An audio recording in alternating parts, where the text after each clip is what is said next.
करने के लिए, तो किसको दिक्कत है? क्यों दिक्कत है? कुछ लोग, राजनीतिक लोग, टुकड़े टुकड़े गैंग, वो कह रहे हैं दरगाह और ये गुरुद्वारा कहां से आ गया? अफवाह फैलाने का काम क्यों करते हैं? गुरुद्वारा तो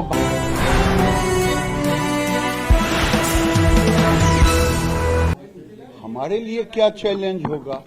ये राहुल गांधी जाने, प्रियंका गांधी जाने, पूरे सोनिया गांधी, पूरे खानदान रहे, उससे भारतीय जनता पार्टी को कोई चैलेंज नहीं। न देश को चैलेंज है, न पार्टी को चैलेंज है।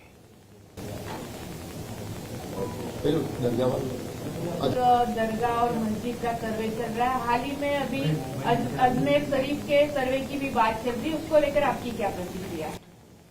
मेरी प्रतिक्रिया वही है जो नेचुरल है। दुर्भाग्य रहा इस देश का कि नेहरू देश के प्रथम प्रधानमंत्री रहे।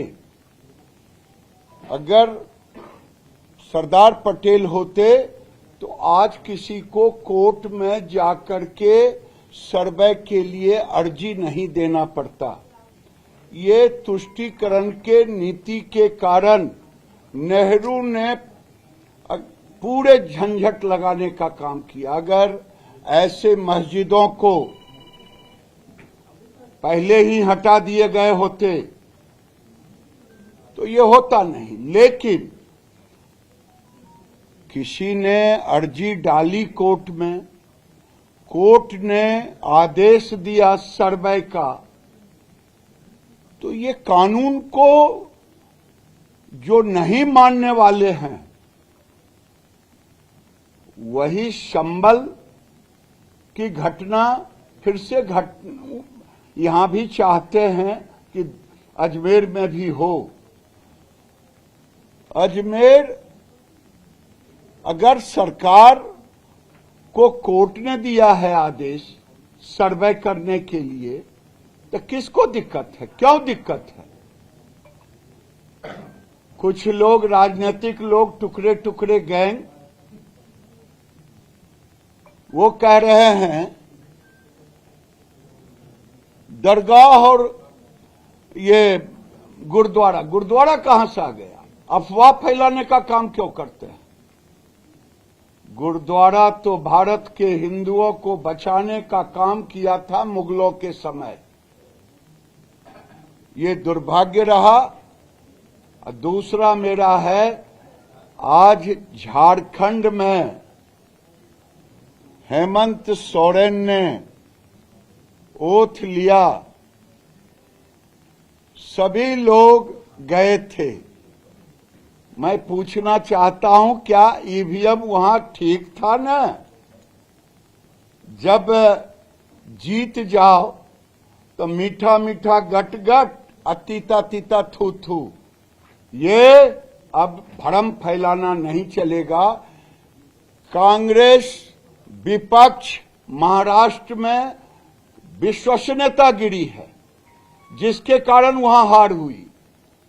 जब हारो तब ईवीएम, कुछ दिन पहले पार्लियामेंट जीत गए तो हाउस में आके डंका पीट रहे थे राहुल, मैंने हरा दिया, मैंने हरा दिया।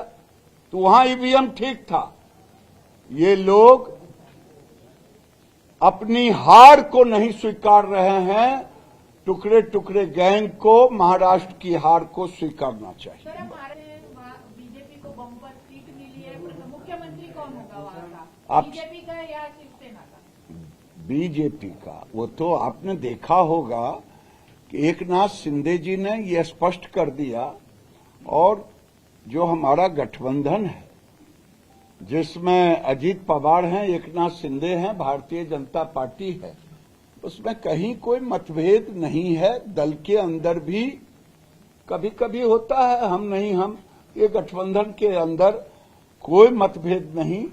आज रात तक तय हो जाएगा, नाम तय है, तय हो जाएगा। फडणवीस जी बनेंगे पीएम? मैं आधिकारिक तौर पे कह नहीं सकता, लेकिन ये जरूर कहूंगा कि भारतीय जनता पार्टी का मुख्यमंत्री। सर, आखिरी सवाल, स्थिति को लेकर क्या कहेंगे? हिंदुओं की दयनीय स्थिति है। अभी इस्कॉन के जो चिन्मय दास जी हैं उनको भी अरेस्ट किया गया है। तो वहाँ की स्थिति और हिंदुओं की स्थिति को लेकर केंद्र सरकार किस तरीके से पहल करना चाहिए? आज जब बांग्लादेश की स्थिति हुआ है तो मुझे बाबा साहेब अम्बेडकर के भारत विभाजन के किताब में उन्होंने लिखा था, उन्होंने नेहरू को कहा था कि टोटल पॉपुलेशन को ट्रांसफर करो पाकिस्तान, अगर नहीं करोगे तो भारत में सामाजिक समरसता नहीं बनेगी। आज उसी का देन है कि बांग्लादेश, पहले पाकिस्तान में हिंदू समाप्त हुए, अब बांग्लादेश में हिंदुओं पे अत्याचार हो रहा है और ऐसा अत्याचार शायद दुनिया में कहीं नहीं होगा। बहुबेटियों का इज्जत, मंदिरों को तोड़ना, लोगों की हत्या कर देना, धर्म गुरुओं को, चिन्मयानंद को गिरफ्तार कर लेना, भारत सरकार ने कड़ी आपत्ति दर्ज की है और ऐसी आपत्ति दर्ज की है कि हम तो आपत्ति भी दर्ज किए।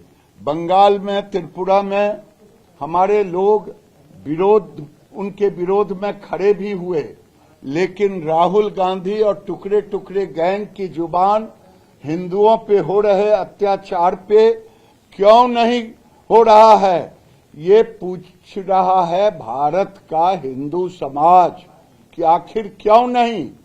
क्या आपने अपने आप को वोट के साथ साथ हवाला दे दिया है, हवालात कर दिया है, अपने को मुसलमानों के हवाले कर दिया है कि आप बोल नहीं सकते एक शब्द? ये दुर्भाग्यपूर्ण